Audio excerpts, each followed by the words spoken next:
Bem-vindo ao canal Físico Lógico. Aqui é o professor Ronan. Aula de hoje: escalas termométricas. Na aula passada, aprendemos a diferença entre calor e temperatura. Vimos que um corpo pode ganhar ou perder calor.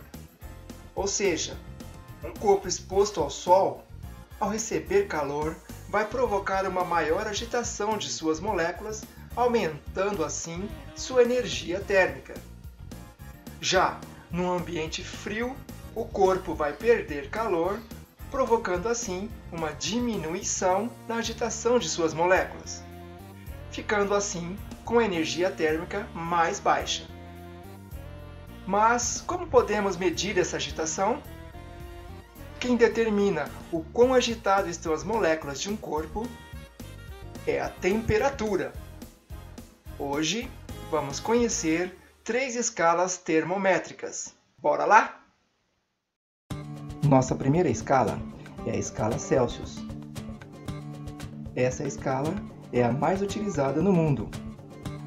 Foi criada pelo sueco Anders Celsius, físico que viveu de 1701 a 1744.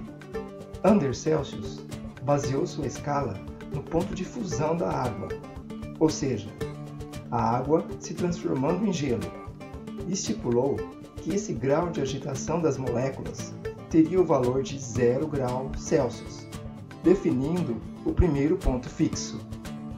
E o ponto onde a água ferve ou entra em ebulição, ele estipulou o valor de 100 graus Celsius, determinando assim esses 2 pontos fixos.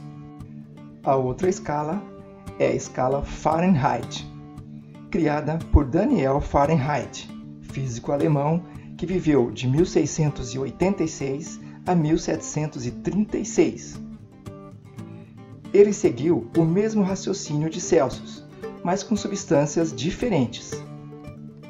Primeiramente, ele usou uma mistura de gelo com água mais cloreto de amônia, NH4Cl. A essa mistura, ele atribuiu o valor de 0 grau Fahrenheit. Depois, ele usou apenas o gelo e a água e atribuiu o valor de 32 graus Fahrenheit para esse primeiro ponto fixo. E a água em ebulição, o valor de 212 Fahrenheit, determinando assim também seus 2 pontos fixos. Essa escala é utilizada pelos Estados Unidos e alguns países de língua inglesa.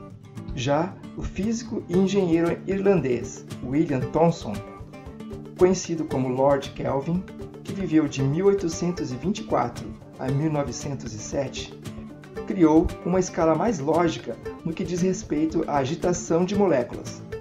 Ele pensou o seguinte: se a temperatura mede a agitação das moléculas, e quanto menor a temperatura, menor será essa agitação, será que chegará a um ponto que vai diminuir tanto essa agitação que as moléculas estariam completamente paradas? Com esse pensamento, ele estipulou que quando a agitação cessasse completamente, a temperatura seria 0, ou seja, 0 absoluto, que significa a completa ausência de movimentos das moléculas.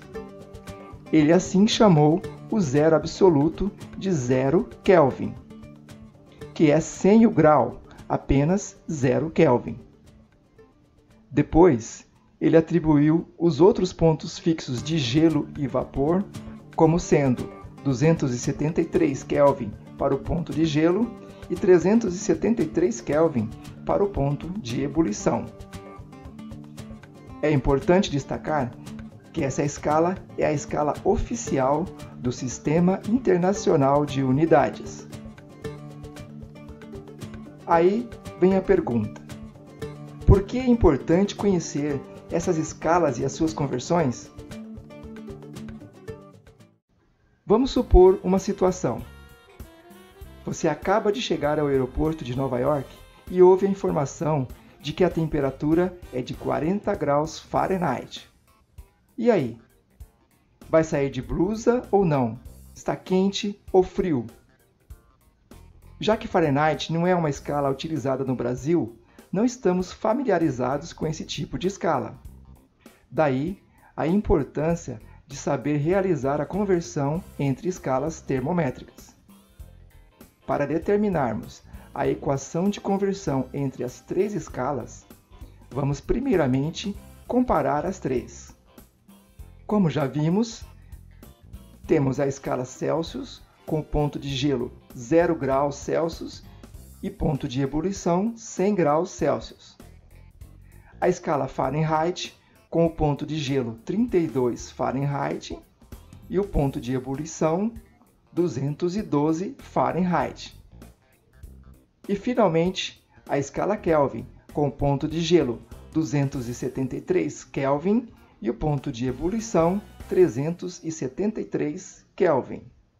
Vamos indicar Tc, Tf e Tk como uma temperatura qualquer em cada escala. Para determinarmos nossa equação, vamos utilizar uma ferramenta da matemática chamada regra da proporção ou teorema de Thales, que trata das proporções de retas paralelas. Aplicando então a proporção, vamos chamar de A a distância do ponto do gelo até a temperatura T desconhecida nos três termômetros, e do ponto de fusão até o ponto de ebulição vamos chamar de B. Isto significa que a razão entre A e B nas três escalas será sempre o mesmo valor. Sabendo disso, vamos construir nossa equação de conversão. Vai ficar assim. Na escala Celsius teremos Tc menos 0 é igual a Tc. Dividido por 100 menos 0 é igual a 100. Na escala Fahrenheit, Tf menos 32 fica Tf menos 32 dividido por 212 menos 32, que é igual a 180. E por fim, na escala Kelvin, vamos ter Tk menos 273 dividido por 373 menos 273, que dá 100. Vamos dividir todos os valores dos denominadores por 20, para chegarmos à forma irredutível. Teremos então Tc dividido por 5, Tf menos 32 dividido por 9 e Tk menos 373 dividido por 5. E assim, chegamos à nossa equação de conversão entre as três escalas. Agora, já podemos descobrir, na nossa escala Celsius, qual seria aquele valor de 40 graus Fahrenheit. Será que está quente ou frio? Vamos conferir?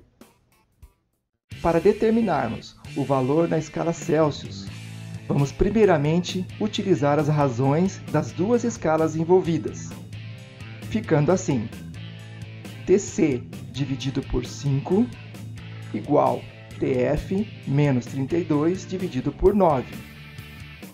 Substituindo Tf por 40, que é a temperatura em Fahrenheit, teremos Tc dividido por 5 igual a 40 menos 32 dividido por 9.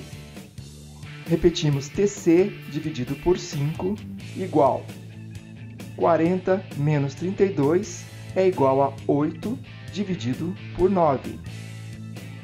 Para acharmos Tc, basta fazermos multiplicação cruzada.